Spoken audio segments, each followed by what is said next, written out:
Hello, मैं हूं कुशाग्र सिंह। आज आपका फिर से स्वागत है मेरे एक नए वीडियो में। आज मैं आपको बताऊंगा ट्रेन 18 के बारे में, मतलब कि वंदे भारत एक्सप्रेस।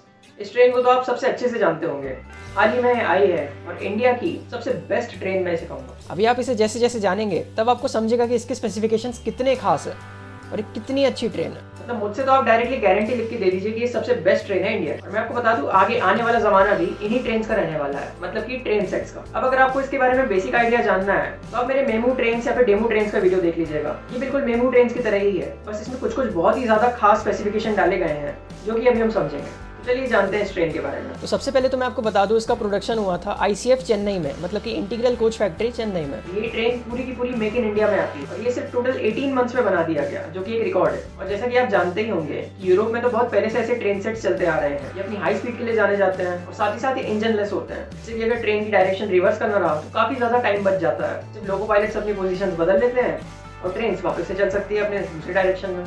और अगर हम ऐसी कोई ट्रेन यूरोप से अगर इंपोर्ट करते हैं तो वंदे भारत एक्सप्रेस के मुकाबले 40% ज़्यादा पैसे की हमें पड़ती है। मतलब कि डायरेक्टली वे में कहूँ तो वंदे भारत एक्सप्रेस 40% चीपर है, सस्ती है यूरोप से ट्रेन के इंपोर्ट करने के मुकाबले। तो वंदे भारत एक्सप्रेस का जो फर्स्ट ट्रैक है वो बना टोटल 100 करोड़ रुपीस में, तो 100 करोड़ में ये पहला रैक बना था। इसका इनॉग्रेशन हुआ था 15 फरवरी 2019 में PM नरेंद्र मोदी के द्वारा। और पहली ये ट्रेन चलाई गई थी नई दिल्ली से वाराणसी के बीच में। और आज भी वैसे दो ही वंदे भारत एक्सप्रेस चलती है, एक नई दिल्ली से वाराणसी और एक है नई दिल्ली से श्री माता वैष्णो देवी कटरा, मतलब कि जम्मू कश्मीर तक। वैसे तो ये बहुत ही खास ट्रेन है और ये 200 किलोमीटर/आवर की स्पीड के लिए डिजाइन करी गई है, लेकिन ये तो इंडिया है, यहाँ पर स्पीड का तो रेस्ट्रिक्शन रहेगा ही। इसलिए ये ट्रेन यहाँ पर सिर्फ 130 किलोमीटर/आवर की स्पीड से चल सकती है, मतलब कि रेस्ट्रिक्ट किया गया है। अगर यहाँ पे ट्रैक्स अच्छे होंगे तो ये भी 200 से चलेगी। अब मैं आपको इसकी हिस्ट्री के बारे में बताता हूँ। तो बहुत टाइम से इंडियन रेलवेज ऐसी किसी ट्रेन को लाने की सोच रहा है जो कि बहुत हाई स्पीड हो और साथ ही साथ सेल्फ प्रोपेल्ड हो, मतलब कि इंजन लेस हो। पर एक्चुअली ये बहुत ज़्यादा महंगी हुआ करती थी और ये सिर्फ यूरोप में ही बनती थी, तो वहाँ से अगर हम इसे इंपोर्ट करते तो ये काफ़ी महंगा पड़ता हमें। ऊपर से पहले के ज़माने में हमारे ट्रैक्स भी उतने कुछ खास नहीं थे, तो सबसे पहले तो हमें ट्रैक्स पे ध्यान देना था ताकि हम थोड़ी सी स्पीड बढ़ा सकें। और ऊपर से यहाँ पे सेफ्टी मेजर्स भी बहुत ज़्यादा रिक्वायरमेंट है। यूरोप में अगर आप देखेंगे तो ट्रैक्स बहुत छोटे रहते हैं और पूरे के पूरे वहाँ पे फेंसिंग लगी हुई रहती है, जिससे कि ट्रेन के बीच में कोई आ नहीं सकता। लेकिन इंडिया में तो ऐसा कुछ नहीं है। यहाँ तो आप जानते ही हैं कि यहाँ पे कोई भी जानवर हो या कोई भी इंसान, कोई भी घुसता रहता है बीच में। और ऐसी ट्रेन्स को जिन्हें कि हाई स्पीड में चलना है, उसके लिए ट्रैक का खाली होना बहुत ज़रूरी है। लेकिन इंडिया में ऐसा कुछ नहीं है, इसलिए यहाँ पे स्पीड की रेस्ट्रिक्शन रखी जाती है कि कोई भी इमरजेंसी पड़ने पर ट्रेन तुरंत ही रुक जाए। तो इस कारण से ये ट्रेन काफ़ी लेट हो गई आने में।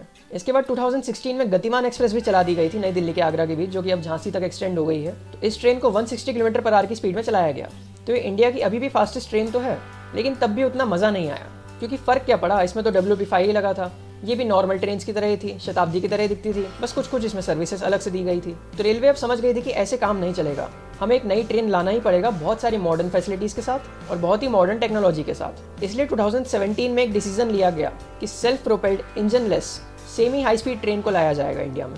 और लाया क्या, बनाया जाएगा बहुत सारी मॉडर्न फैसिलिटीज़ के साथ। और 2018 में इसका प्रोडक्शन शुरू हो गया। और जैसा कि आप जानते हैं 2018 में शुरू हुआ, इसलिए इसका नाम रखा गया ट्रेन 18, और जिसके फिलहाल 2 रैक बनाए गए। अब हम इस ट्रेन के डिज़ाइन के बारे में समझते हैं। जैसा कि आप जानते हैं कि ये ट्रेन हाई स्पीड के लिए डिज़ाइन करी गई है, इसलिए इसकी बॉडी को एरोडायनेमिक बनाया गया है, जिससे कि इसमें एयर रेजिस्टेंस कम आएगा। तो एयर रेजिस्टेंस कम आएगा तो ये ट्रेन उतनी ही जल्दी भाग सकती है, उतना ही तेज़ दौड़ सकती है। इसमें टोटल 16 कोचेज रहते हैं, जिसमें कि 1128 पैसेंजर्स आराम से जा सकते हैं। और इसमें 2 क्लास रहती है, एक है एग्जीक्यूटिव क्लास और एक है नॉन एग्जीक्यूटिव क्लास, जिसे हम चेयर कार बोलते हैं। तो एक चेयर कार के कोच में टोटल 78 पैसेंजर्स आ सकते हैं और एग्जीक्यूटिव क्लास के कोच में टोटल 58 पैसेंजर्स आ सकते हैं। और अब मैं बताता हूँ इसके सबसे मेन फीचर्स। तो इसमें जो ट्रैक्शन मोटर है वो हर अल्टरनेट कोच में दिया गया है, मतलब कि एक कोच छोड़कर इसमें ट्रैक्शन मोटर्स लगी हुई है। मतलब कि 16 में से 8 कोचेस में इसमें ट्रैक्शन मोटर्स लगी है, और जिन जिन कोचेस में ट्रैक्शन मोटर लगी है उस एक कोच में 4 ट्रैक्शन मोटर लगी है। तो ऐसे 8 × 4 32 ट्रैक्शन मोटर्स पूरे वंदे भारत के रैक में लगे हैं। अब आप सोच रहे होंगे कि ऐसा क्यों किया गया, तो मैं आपको बता दूं कि इससे क्या होगा कि इक्वल डिस्ट्रीब्यूशन ऑफ पावर होगा। मतलब कि जितना भी इलेक्ट्रिसिटी आ रही है वो सारे कोचेस में बराबर के लिए बांटी जाएगी, जिससे क्या होगा कि एक्सीलरेशन और डिसलेरेशन बहुत तेजी से होगा। तो वंदे भारत की सबसे अच्छी खास बात यही है कि एक्सीलरेशन बहुत तेजी से करेगी, और साथ ही साथ जब इसमें ब्रेक्स लगते हैं तो वो भी बहुत तेजी से लगेंगे, जैसा कि आप मेमू, डेमू या फिर EMU ट्रेन पे भी आप देख सकते हैं। और मैं आपको बता दूं, अगर इसका हॉर्स पावर कैलकुलेट किया जाए तो अप्रॉक्सीमेटली 14,000 हॉर्स पावर इसका निकलता है। अब आप सोच सकते हैं कि एक इंजन जो कि सबसे ज़्यादा हॉर्स पावर वाला भी है, वो भी 12,000 हॉर्स पावर का आया है इंडिया में, WG12, जैसा कि आप जानते होंगे। और ये अकेली ट्रेन 14,000 हॉर्स पावर की है, वो भी सिर्फ 16 कोचेस। अब आप समझ सकते हैं कि ये ट्रेन कितनी ज़्यादा खतरनाक बनाई गई है। टोटल 14,000 हॉर्स पावर बहुत ज़्यादा होता है। अब इसमें 3 टाइप के कोचेस होते हैं। एक होता है ड्राइविंग ट्रेलर कोच, जो कि सबसे आगे वाला रहता है, जिसमें कि ड्राइवर्स रहते हैं। ऐसे 2 हैं इस ट्रेन में। और ड्राइविंग ट्रेलर कोच में लगी रहती है बैटरी और साथ ही साथ बैटरी चार्जर। अब आप सोच रहे होंगे बैटरी की क्या आवश्यकता है, तो मैं आपको बता दूं, कोई भी इमरजेंसी सिचुएशन में ट्रेन में लाइट जलाने के लिए बैटरी रहती है। और साथ ही साथ जो पेंटोग्राफ ऊपर जाता है, पेंटोग्राफ क्या है, तो ये एक डिवाइस होता है जो कि OHE वायर से इलेक्ट्रिसिटी लेके ट्रेन को सप्लाई करता है। तो इसे ऊपर करने के लिए भी हमें बैटरी की जरूरत पड़ती है, और भी बैटरी के कई सारे काम होते हैं। इसके बाद आता है मोटर कोच। तो मोटर कोच क्या है, मोटर कोच में ही सारे ट्रैक्शन मोटर्स लगे हुए हैं। और इसके बाद आता है ट्रेलर कोच। ट्रेलर कोच में लगा है पेंटोग्राफ, और साथ ही साथ इसमें ट्रांसफार्मर भी दिए गए हैं। अब मैं आपको एक और खास चीज़ बता दूं कि इस पूरे 16 कोचेस के एक रैक में 2 ही पेंटोग्राफ उठाए जाते हैं। मतलब कि होते तो इसमें 4 पेंटोग्राफ है, लेकिन एक टाइम पर 2 ही पेंटोग्राफ उठाए जाते हैं।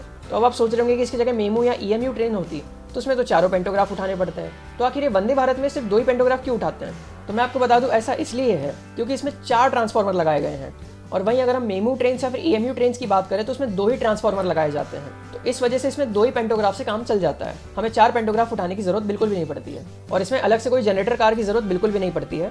डायरेक्टली OHE से जो सप्लाई आ रही है, हम उसी से पूरे कोचेस के AC, पंखे सब कुछ चला सकते हैं। और मैं आपको एक और फीचर बता दूं, इसमें रीजनरेटिव ब्रेकिंग का भी प्रयोग किया जाता है। अब रीजनरेटिव ब्रेकिंग क्या है, अगर आपको ये जानना है तो आप मेरा वीडियो देख सकते हैं। मैंने उसके ऊपर वीडियो बनाया था, आई बटन पर आपको इसकी लिंक मिल जाएगी। तो इसके प्रयोग से काफ़ी बिजली भी बचा रहा है। अब मैं आपको बाकी पैसेंजर अमेनिटीज़ के बारे में बताता हूँ जो कि इस ट्रेन में दी गई है। सबसे पहले तो मैं बताऊँ, इसके गैंगवेज जो है वो इंटरकनेक्टेड है और साथ ही साथ पूरी तरह से सील्ड है।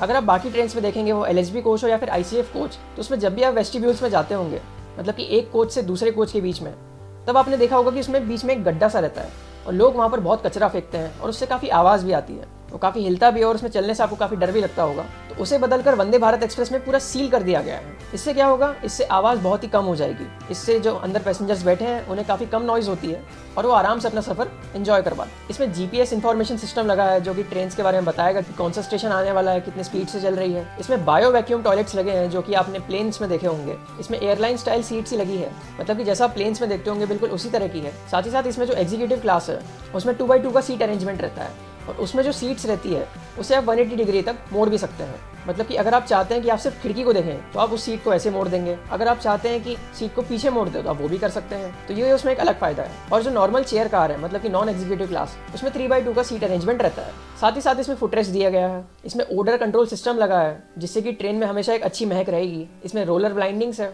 जिससे कि आप खिड़की को बहुत आसानी से ढक सकते हैं। इसमें ऑटोमेटिक गेट्स लगाए गए हैं जो कि जब स्टेशन में गाड़ी रुकेगी तभी खुलते हैं और जब वो चलेगी तब बंद हो जाते हैं। बीच में से कोई भी खोल नहीं सकता। तो इससे सेफ्टी भी बढ़ गई है ट्रेन की। इसमें CCTV कैमरास लगे हैं, स्मोक अलार्म है और इसमें सेंसर बेस्ड वाटर टैप्स भी हैं जिससे कि आपको उसमें हाथ लगाने की जरूरत नहीं है। आप बस जैसे ही हाथ नीचे करेंगे तो आपके हाथ में पानी आ जाएगा। इसकी बॉडी पूरी की पूरी स्टेनलेस स्टील से बनाई गई है जिससे कि काफ़ी मजबूत है। इसमें कंटिन्यूस विंडो ग्लास रखे गए हैं जो कि दिखने में तो काफ़ी सुंदर होते हैं, लेकिन कुछ ना कुछ इसके नुकसान भी है जो कि हम थोड़ा आगे समझते हैं। और जो फिजिकल हैंडीकैप लोग हैं उनके लिए तो ये ट्रेन बहुत ही खास है। उनके लिए काफ़ी ज़्यादा इंतजाम किए गए हैं इस ट्रेन में। ये ट्रेन इतनी अच्छी बनी थी, लेकिन जब इसका ट्रायल रन हो रहा था या फिर जब भी लोग इसे देखते हैं कि हाँ कोई नई ट्रेन आई है, तो लोग इसमें पत्थर मारना शुरू कर देते हैं। जिससे क्या होता है, अगर इसका एक कांच भी टूटता है तो पूरे उस ग्लास को बदलना पड़ता है। मतलब कि पूरे एक कोच के ग्लास को बदलना पड़ेगा एक साइड के। बाकी दिखने में तो ये बहुत सुंदर है, लेकिन यहाँ के लोगों का क्या करें, वो तो कभी नहीं सुधरने वाले। और मैं आपको बता दूं, ये ट्रेन में जितना भी इलेक्ट्रॉनिक सिस्टम है वो मोस्टली मेधा कंपनी ने सप्लाई किया है। तो मेधा कंपनी आप जानते ही हैं कि ये इंडियन ही है। तो यहाँ से आप समझ गए होंगे कि ये ट्रेन कितनी ज़्यादा खास है। इसमें कितने सारे नए फीचर्स लगाए गए हैं, एकदम मॉडर्न है। और इसमें पैसेंजर्स की अमेनिटीज़ कितनी सारी दी गई है। इसका आप डिज़ाइन देखेंगे, लुक देखेंगे, बहुत ही अच्छा आया है। इसलिए मैं इसे कहता हूँ इंडिया की सबसे बेस्ट ट्रेन। अब आप ये सोच रहे होंगे कि ये सिर्फ 2 ही ट्रेन क्यों बनाई गई, तो मैं आपको बता दूं कि इसकी रिक्वायरमेंट बहुत ज़्यादा है। पहले तो ऐसा कह रहे थे कि इसे शताब्दी की जगह ले लेंगे, पर ऐसा नहीं हुआ। फिर बीच में 2 टेंडर भी निकाले गए जिसमें कि वंदे भारत एक्सप्रेस का कॉन्ट्रैक्ट देना चाहिए था किसी कंपनी को, पर बहुत सारे रीजंस से वो दोनों टेंडर्स भी कैंसिल हो गए, जिस कारण से इसका प्रोडक्शन बहुत ज़्यादा डिले हो गया। लेकिन आप जैसा जानते हैं, जो नए रेल मंत्री आए हैं अश्विनी वैष्णव, ये बहुत ही अच्छे मंत्री हैं। इन्होंने आते ही कमाल की न्यूज़ दी थी और टोटल 75 नई वंदे भारत एक्सप्रेस का कॉन्ट्रैक्ट दे दिया गया है। तो अब बहुत ही जल्दी आपको बहुत सारी नई वंदे भारत एक्सप्रेस भी देखने को मिलेगी। और जो नई वंदे भारत एक्सप्रेस रहेगी उसमें 2 चीज़ और ऐड करी गई है। पहला तो है उसमें बैक्टीरिया फ्री एसी होंगे, मतलब कि उसमें जो एयर कंडीशनर्स है उन्हें ऐसा बनाया जाएगा कि वो बैक्टीरिया को मार देंगे। और साथ ही साथ उसमें हायर फ्लड प्रोटेक्शन भी होगा, मतलब कि जब भी बाढ़ आती है तो उसके जो नीचे के इक्विपमेंट्स है वो कोई भी खराब नहीं होगा।